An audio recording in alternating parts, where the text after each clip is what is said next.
Você tem medo da morte, Cortã? Eu tenho medo, mas não tenho pânico. Né? Há uma diferença entre medo e pânico. Né? O medo é quando você fica em estado de atenção. Né? Eu sempre digo, eu tenho repetido isso com frequência, a morte não é uma ameaça, ela é uma advertência. Uhum.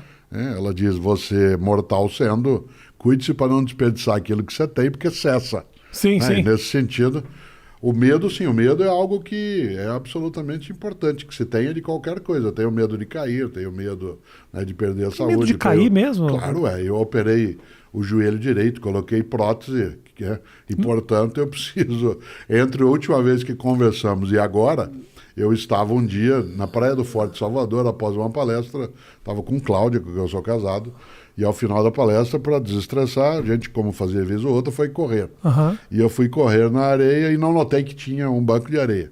Caí e bati o joelho direito. Não há fratura na região, ela é quase isso, é no subcondral. Fiquei quase um ano de cadeira de rodas, trabalhando, viajando, Caramba. fazendo o que tem que fazer. E hoje eu tenho que me cuidar, né? Isso significa que o medo é um estado de proteção. Uma pessoa que diz que não tem medo, né, ela está absolutamente desprotegida. Como eu digo sempre, o grande pecado de Aquiles foi achar que não tinha o calcanhar dele, né? E, portanto, ele pereceu exatamente nesse polo. Por isso a morte ela não me assusta, não. O joelho, mas o joelho tá... Sim, esse sim, né? Eu recuperado agora? Sim. Fiquei um tempo de muleta, depois um tempo de bengala. O fato de eu ser da área de filosofia e ser um senhor de barba branca, a bengala deu um ar mais provecto, mais circunspecto. Sim, dá né? uma credibilidade. Ofereceu, né, algumas vantagens, mas depois dela deixei, agora já faz... O período pandêmico, ele favoreceu muito minha recuperação. Porque como eu parei de viajar quase todos os dias de avião, Sim. parei de estar em deslocamento contínuo, isso favoreceu. Agora, não é comparável, né, o medo de cair com o medo de se afogar, com o medo, né, de não ter êxito, com o medo, né, de não ser correto. Mas tudo isso sim. Por isso, quando você diz, tem medo da morte, eu digo, claro, né, seria estranho. Aí eu teria que ser alienado se eu não tivesse esse tipo de medo. Mas pânico não tenho. Né? Porque o pânico é aquilo que te coloca em estado de imobilidade. Né? Nesse sentido, sim, o medo está aí, eu não gostaria. Eu prefiro a clássica ideia do Woody Allen, eu não tenho medo de morrer, eu só não quero estar lá quando isso acontecer. Eu tenho medo, eu fico... A fantasia que mais me apavora não é a minha morte, é, por exemplo, meu filho. Então, mas isso é típico da paternidade. Você fica de noite pensando, ele vai atravessar a rua, você fica numa piração. Até eu ser pai, eu fui pai a primeira vez com 22 para 23 anos. Depois a segunda com 24 para 25 e a terceira com 31. Até o primeiro momento de paternidade, eu tinha um pouco de temor da minha morte individual, exclusiva. No momento em que eu tenho sobre outra pessoa a tarefa do cuidado, a responsabilidade. E essa tarefa do cuidado, ela é movida a um afeto imenso, porque é entendido como não outro de mim, mas uma forma desdobrada de uma possibilidade minha. Continuação, uma continuação. Evidentemente que eu não conheço ninguém em sã consciência que após ter sido mãe ou pai, ou ter de cuidar de alguém, mesmo que não seja de geração biológica, não tenha entrado em estado de tensão, né, com essa situação. A frase, eu prefiro morrer no teu lugar, eu dou a minha vida, ela não é uma frase vazia. Ela tem um sentido expressivo. Agora, uma das coisas que nós temos de fazer é, Rafinha, formar as crianças para que elas lidem com a perda. Nós não podemos fazer com as crianças aquilo que, de uma certa maneira, o mundo hoje digital, ele dá a ideia de que você pode ter ou uma second life, no sentido de usar uma expressão de um modo antigo dentro do mundo digital, e segundo, de que você pode resetar as coisas. Não. A mortalidade, ela é um fato, como diz a antiga frase, não é que a gente tem a vida curta, a morte é que é muito longa, a gente fica morto muito tempo. Nesse sentido, uma criança ou um jovem, ele tem que ser preparado também para a perda. Um dos equívocos dos tempos mais recentes é que, em nome de poupar uma criança dela passar por algum tipo de desconforto psicológico, ela acaba sendo iludida em relação à vida. Então, de repente, autoestima é diferente de auto-engano. Induzir alguém a auto-engano É algo muito perigoso. Se eu quero que minha filha ou filho, como é o meu caso, ou filhos e filha, ou meus netos e netas, que eles sejam capazes de ter com a vida uma relação, né, muito mais persistente, eles têm sim de ser preparados para aquilo que é a perda da prova, a perda do afeto, a perda do amor, a perda de uma pessoa. Né? E, portanto, é necessário que não se sequestre de alguém seus lutos. Sim. Porque se sequestrar as possibilidades de luto da pessoa, ela não consegue lidar, né, com essa condição. Então, é preciso cautela. Mas é um equilíbrio difícil, né, Cortella, de você...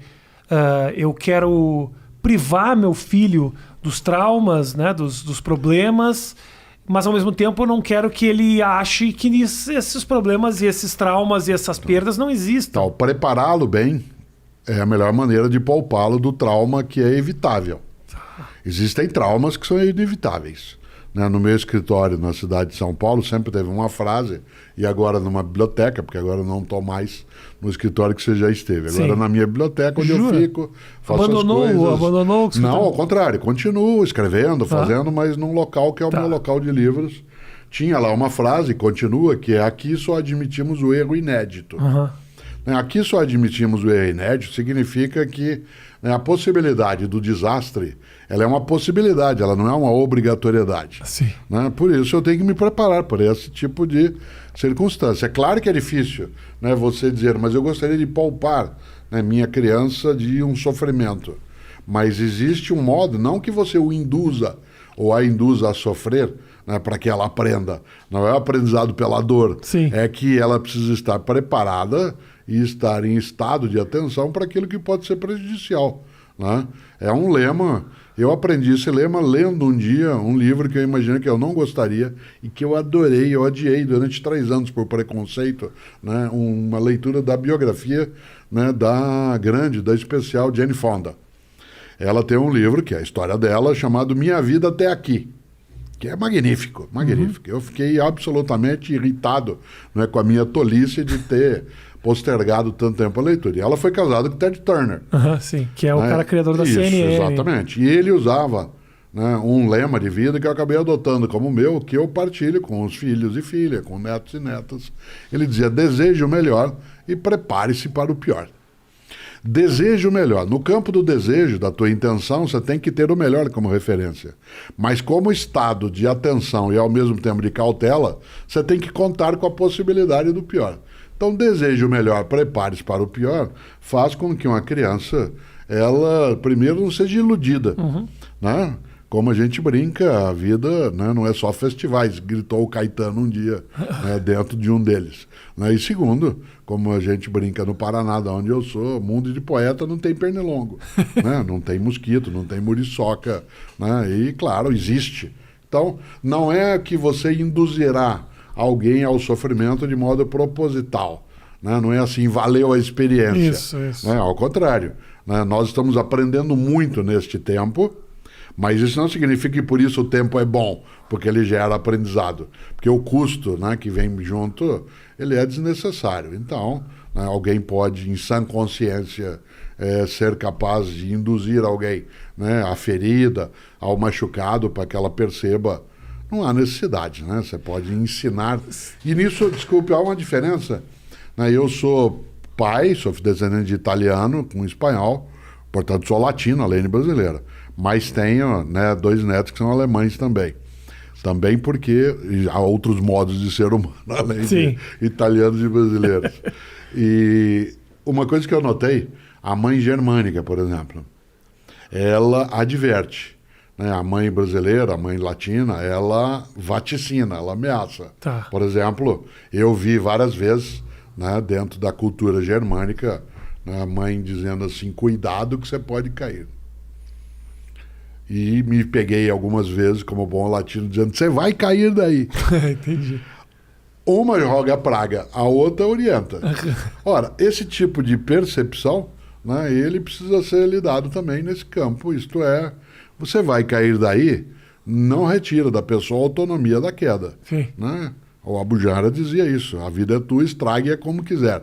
Mas se você puder lidar de maneira a apenas advertir, mais do que ameaçar, né, você vai repetir de ano, você vai dançar nessa, isso vai ser um horror. Quase é um vaticínio, né? E nesse sentido não tem necessidade, né? Parece um pouco teu conterrâneo, mas de Alegrete, o Mário Quintana. Em 86, quando você era criança, ele lançou um livro... Eu tinha 10 anos. 10 anos, né? Ele lançou um livro de poemas chamado Baú de Espantos. O título é genial. Isso me dá uma raiva imensa, porque eu não pensei num livro com esse título, né? E Baú de Espantos. São os dois livros que te deram da Jane Fonda... Da Jane Fonda. A Jane Fonda me deu chateação comigo, pela minha tolice. Pelo preconceito. Em relação a título, sim, claro. Mário Quintana com Baú de Espantos. Melhor que isso, só o Pedro Nava, o mineiro, lá de Juiz de Fora, com Baú de Ossos, que é um livro de memória. Ah, bom. Né, que é um livro, ele é um memorialista estupendo, além de médico também muito bom. Né? Então, Baú de Espantos, eu acho que, vez ou outra, a gente tem que partilhar com as pessoas com as quais a gente convive a possibilidade de ter ali a abertura do seu baú de espantos.